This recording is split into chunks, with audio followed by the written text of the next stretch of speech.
Sosok legend TNI Purnawirawan Syafri Samsudin digadang-gadang menjadi calon Menteri Pertahanan atau Menhan menggantikan Prabowo Subianto. Saat ini Syafri sendiri sudah berada di lingkaran Prabowo. Dulunya Syafri juga sempat menggemparkan publik karena menodongkan senjata ke agen Mossad Israel. Dilansir dari tribunkaltim.com pada Selasa 16 Juli 2024, Syafri masuk dalam bursa calon Menteri Pertahanan pada Kabinet Prabowo Gibran. Syafri sendiri telah memiliki pengalaman di lingkungan Menhan. Sejak tahun 2019, pria tersebut menduduki jabatan sebagai asisten khusus Menteri Pertahanan bidang manajemen pertahanan.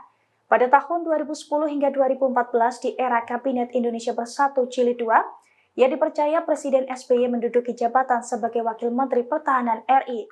Syafri bahkan telah memiliki pengalaman di bidang pertahanan dan pernah masuk dalam kabinet. Pria yang pernah menjabat Komandan Grup Apas Pamres era Soeharto juga memiliki kisah menarik dan menggemparkan. Pada tanggal 22 Oktober 1995, Presiden Soeharto menghadiri sidang PBB di New York, Amerika Serikat. Saat itu Soeharto juga menjabat sebagai Ketua Organisasi Kerjasama Islam atau OKI yang memiliki pengaruh besar bagi negara-negara Timur Tengah. Bahkan Perdana Menteri Israel Yitzhak Rabin meminta untuk bertemu Soeharto saat itu untuk membahas isu-isu konflik di kawasan tersebut.